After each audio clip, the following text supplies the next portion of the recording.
Think and Grow Rich.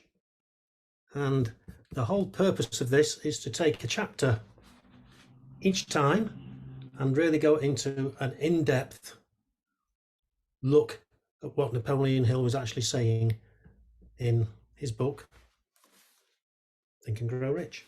An absolutely tremendous book. You're going to get loads from it, so buckle in and sit tight. There we go. So, Think and Grow Rich. The first chapter in Think and Grow Rich is desire. Desire is a little bit more than a wish. It's a little bit more than a want. A desire is when something is really ingrained into you. Okay, it's really deep inside your soul. You've connected with it on an emotional level, and you just know that you're going to have it. Think about it when you were probably a little bit younger and you saw the girl that you fancied, or maybe you saw the boy that you fancied, and you really wanted to get to know them better. That was a desire. Maybe you had a desire to get into a football team. Maybe you had a desire to get into the athletics team. Whatever it was, that desire is going to keep you going and going and going. And what we're going to be talking about through this book are some situations where people had that burning desire to make things happen in their lives. And the first one that we're going to be talking about is a guy called Edwin Barnes. Now, Edwin Barnes was somebody who had this desire to work with Thomas Edison, and he got himself onto a train. He was penniless, and he found his way through to Thomas Edison's offices, and in his mind he was thinking all the time, I'm going to be the partner of Thomas Edison. Anyway, he managed to get himself in to have a meeting with Mr. Edison, and Thomas Edison was so impressed by what this guy was saying, he could see in him that he got this burning desire, that he decided that he'd employ him. So he didn't actually get there as a partner, but he started working for him. But he started working for him, and he was convinced in his mind that he was going to end up being the partner of Thomas Edison. And guess what happened? 5 years later, he actually became the partner of Thomas Edison. Things really started to develop for him. So what actually made that happen? Well, when he got there, he'd burned his boats. Think about Julius Caesar when he came to Great Britain. They got onto the shore down on the south coast, and he was there with all his invasion, and he said to his generals, okay, I want you to burn the boats. And then he did a rousing speech to all his troops saying, right, you've got no way now. If you want to survive, you're going to have to fight. If you want to get back home, you're going to have to rebuild the boats. But there's no half measures now. It's either die or win. So that's where the saying, burning your boats, actually comes from. Talking of burning, another great situation, another example of when somebody has won. And this is going back to around 1903, something like that, where there was the Chicago fire. It was known as the Great Chicago Fire. The whole of Chicago burned for 3 days, a bit like the Great Fire of London. And there were some merchants at the end of it all who their businesses had been taken down to the ground, and they decided, all bar one, that they were going to leave and they're going to set up shop in another part of the country. This one person who stayed said, I'm going to rebuild my store. I'm going to build the biggest store in the world. It's going to be the most successful store in the world, and it's going to be world famous. That store he rebuilt, a multi-story departmental store, which is now known as Macy's. It's had a few name changes along the way, but it's now known as Macy's, the biggest store in the world. So we've got to have those burning desires. We've got to have something in us that's going to make us really get up in the morning, be excited about life, and succeed.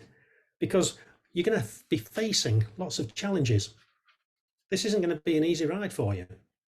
Okay, anything that's worthwhile having, you're going to have to fight for it. There'll be people that will be trying to hold you back. You're going to have thoughts in your mind that are going to hold you back. You're going to have family trying to hold you back. And you've got to ignore all that, because this burning desire is so great, you're going to do it regardless.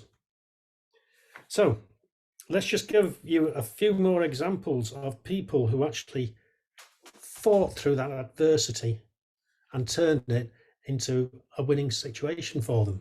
Okay, so two ways that you can look at adversity. You can look at it and go, oh God, there's just no way I'm going to be able to do this. Or you can actually look at it as an opportunity and say, right, what we're going to learn from this. Most people would back away from it. I'm going to face it up. John Bunyan, a name that you may recognise. John Bunyan was imprisoned because of his political beliefs and his religious beliefs. And whilst he was interned, he wrote Pilgrim's Progress. Charles Dickens, another great British author. He was down and out. He'd got a job. He was pasting labels onto blacking bottles. Blacking is the stuff that they used to use for black lead for doing the fire grates and that kind of thing. Very, very toxic, not nice job. And the love of his life died. And from the back of his grief, this story came to mind, and he created David Copperfield, which was the first book that he wrote, the first of many. Many of those books have been turned into films now. Okay, and he became very, very successful off the back of that. So from adversity, great things happened. The author of this book, Napoleon Hill, his son was actually born without ears. He was completely deaf, profoundly deaf. And Napoleon Hill refused to have him going into a special school. He refused to accept the fact that this guy, his son, would never hear. And just by using the power of his brain, eventually he found a way of helping his son to start to just hear just tiny little things, using vibrations, holding his hand onto his jaw and feeling the vibrations. And from that, he started to get some things happening. And when he was 7 years old, he was accepted into school. And they learned about this thing called bone conductivity. And he was instrumental in the development of bone conductivity. And he ended up living a really successful life. So Thomas Edison could have given up at the time and said, no, my boy's different and he's never going to achieve anything. But he didn't. He said, this guy, my son, is the same as everybody else, and he will work as well as everybody else, and he will have a successful and fulfilling life. So from that, he was able to develop his son, and his son then went on to develop things with the company that created these hearing aids and spread that all the way around the world. There was also the case of an opera singer who went for trials to see if she could, or should I say an audition, to see if she could perform on the stage. And the guy took one look at her and said, you've got no hope. You've got no hope. Go away. Stop wasting my time. He would have been the equivalent of Simon Cowley's today on Britain's Got Talent and all the other great programs, all these talent contests. He didn't give her a chance, but she didn't give up. She went away and she had singing lessons, and she kept on fighting and fighting and fighting. Eventually, she managed to get herself a spot helping out another band, and she started doing a bit of support singing. And from that, she ended up becoming one of the greatest opera singers of her day. So it just goes to show, if you have that burning desire, you can then turn that into gold. So to help you fix exactly what it is that you want and make it happen for you, you have to do these following steps. These following steps have come from chapter 1 of Think and Grow Rich. So the first thing that you have to do is fix in your mind the exact amount of money that you desire. It doesn't necessarily have to be money. Money is there because most people relate to money. Okay, but it can be any area of your life. It can be a physical thing that you're trying to achieve. It could be just feeling happy. It could be losing weight. It could be running a PB. It could be going into business for yourself. Regardless of what it is, okay, if you know exactly what it is that you want, and you can put a quantitative amount on it so that it can be measured, you can get it. Determine exactly what you intend to give in return for the money that you desire.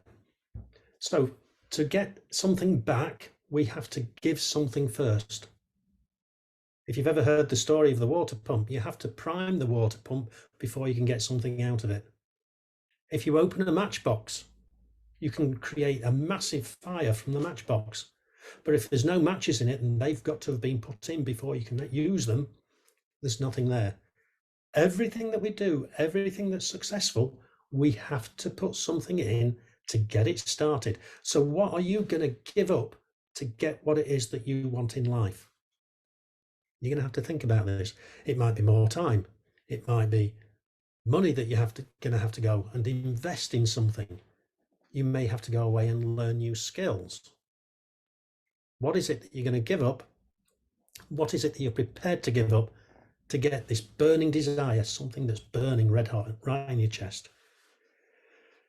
You also need to know exactly when it is that you intend to get it. When are you going to be in possession of the money or whatever it is that you're desiring? Think about the Olympics. The Olympic goes round on a 4-year cycle. They know at the start of the new Olympiad, they know at what time the 1500 metre final is going to be on the track, 4 years' time. They know the day, they know the time of the day. So they're planning to be at their absolute best at 3 o'clock on a Saturday afternoon on whatever date it is. So it's a specific date that they're aiming for. Doesn't matter how good they are 2 years before, because they're going for Olympic gold. They've got to be at the very, very best on that date. Not getting to the very, very best 3 weeks before it, because then they're going to be tired. They're not going to be able to achieve the very best. This is what they talk about peaking. So you've got to know the definite date when it is that you want to achieve whatever it is that you're after. You've also got to have a definite plan for carrying out your desire, and you've got to begin at once, whether you're ready or not, to put this plan into action. Now, that's really important. It's not the how. The how is not important. The getting started is the important bit. Once we get moving, you've got momentum. Once you've got momentum, it's easy to keep things moving. If you can imagine having a really heavy barrow in front of you and you're trying to get it pushed, okay? You're putting your shoulder into it and you're pushing about against this really heavy thing, and eventually it just starts going, and then you don't have to put in quite as much effort to keep it going. Think about an aircraft on the runway and it's going to be taking off, taking you on your holidays. When it's on the end of the runway and it's just waiting for clearance from air traffic control, you'll feel it vibrating as he puts his engines onto full bore. He doesn't put it at 50%, he puts it at 100%, and they're bombing along the runway, and then he takes off. He's got to give it full licks until he gets up to his cruising height, and then he can back off, and then he'll level out, and then he'll start setting his course. So you've got to be pushing straight away. It doesn't matter how you're going to do something. It really doesn't matter how you're going to do something, because guess what? When you've got a burning desire and you really want to achieve something, it's going to happen for you regardless. All the answers for the stuff that you are wanting are going to appear for you exactly when you need them. That person's going to come into your life. That information is going to come into your life. That big wad of money is going to come into your life at the right time to invest into your business. Whatever it is, these things will happen, and you have to have the faith that these things are going to happen for you. And if you have that faith, and you have that desire, and you have the belief, great things are going to happen. We have to write out a clear, concise statement of the amount of money that we intend to acquire. Name the time limit for its acquisition, state what you intend to give in return for the money, and describe clearly your plan to obtain it. Describe clearly your plan to obtain it. That's vitally important. It's got to be clear and concise. Can't be wishy-washy. Oh, I'll get about this sort of money. We'll have a house similar to this. We're going to have a business that's going to turn over £1 million a year. Okay, you've got to know exactly what it is that you're going after, so that you can focus and bore down on the truth of what it is that you're trying to achieve. Once you've got that statement written down, you need to be reading it twice a day. When you get up in the morning, because that's going to set you up for the day. It's going to be there right in the forefront of your mind. It's going to be right here in the forefront of your mind, and it's going to be driving you towards achieving your goal. And then you're going to read it again at night just before you go to sleep. What's the purpose of that? Well, this is when your subconscious mind is going to go to work for you. When you're asleep, your subconscious mind is still working and it's developing it, and it creates more power going into that burning desire. Think about it as it's now starting to get interest.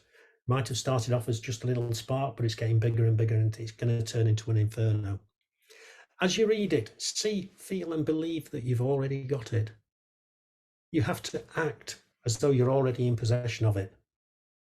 You have to see yourself driving that fine car.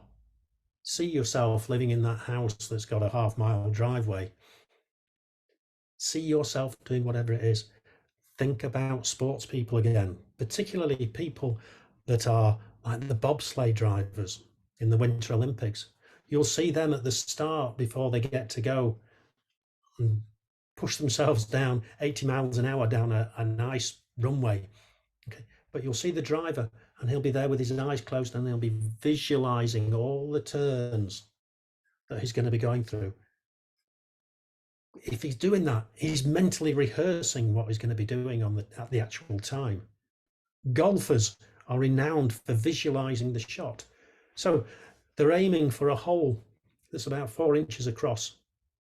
It might be 300-400 yards away. It might take them 2 or 3 shots to get there, but they've got an idea in their mind exactly where it is that they want that ball to go. Are they going to put a bit of draw on it, or are they going to put a bit of slice on it? Are they going to have it landing slightly up on the hill, or is it going to go down into a valley where it's a bit smoother? Are they going to be able to avoid the bunkers? When they're starting to play up towards the pin, think about the Masters. Every day they move whereabouts on the green, they have that hole, so they've got to have different ideas. This is going to be challenging, so they might be putting up the hill, they might be putting on the level, they might be putting downhill towards the lake. All these things are coming into play. They have to visualize exactly what it is that they're going to be doing, and those that can visualize it well make it happen. So, points to pin down on what we've been doing today on desire, on Think and Grow Rich, Chapter 1. With desire, when you focus it, great forces towards your victory. You don't need any way to retreat. Victory is certain. When desire focuses great forces towards your victory, you do not need any way to retreat. Victory is certain. Think about Julius Caesar with his troops. We're going to win. We've got no choice. If we don't win, we're going to die. Okay, you have to have that belief. The 6 definite steps that we've just shown you, those steps helped Andrew Carnegie develop a business that made him $1 billion. He was the first billionaire in the world. He was the wealthiest man in the world at one stage. Desire builds new victory out of temporary defeat. It was desire that built one of the world's greatest departmental stores, literally upon the ashes. We told you the story of the guy with the Great Chicago Fire who rebuilt his store from scratch. He was the only one that stayed there to make that happen, and he created what is now known as Macy's. A boy without ears learned to hear. Napoleon Hill's son. A woman with no chance became a great opera singer. One that I didn't mention, a sick man whom the doctors expected to die pulled through safely. This is a guy that was working for Napoleon Hill. He was very, very poorly. The doctors had given up on him. They said that it was just going to be palliative care. But he said to Napoleon Hill, when he was allegedly on his deathbed, I'm going to come back stronger from this. And the nurse looked at him with pity in her eyes, but he wasn't prepared to be dying just now.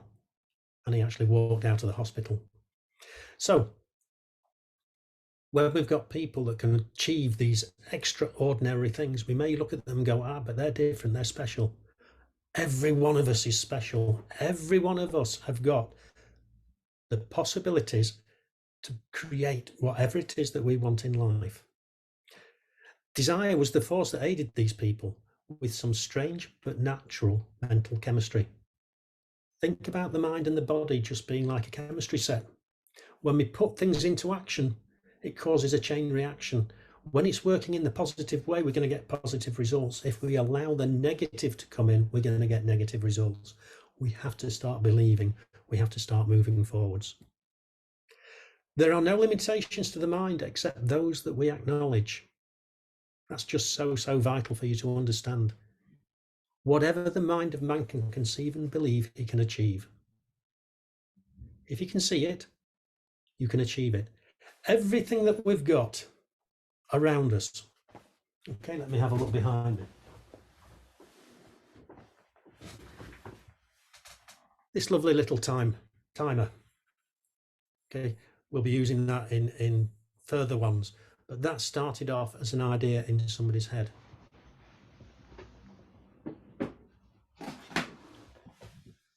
This little thing, a phone, mobile phone, that started off just as an idea in somebody's mind. And then him and a few other people, they started putting things together.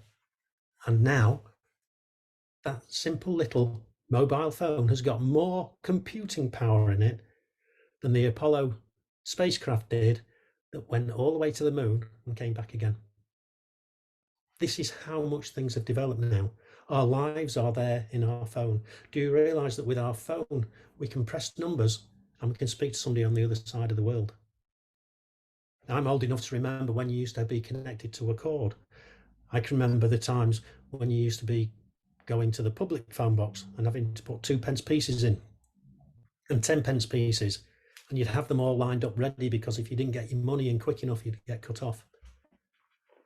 You don't really see mobile telephone boxes too much these days because everybody's on the mobile. It's amazing what can happen. So the only limits are the ones that we put on ourselves. There are some great thinkers out there, and it's the great thinkers that are making huge differences to the world. So there we go. That is the end of chapter 1. Chapter 1 of Think and Grow Rich, Desire. It's a powerful book. Read the book, understand the book, and start to apply the lessons that he shares with us. I'm going to speak to you again soon.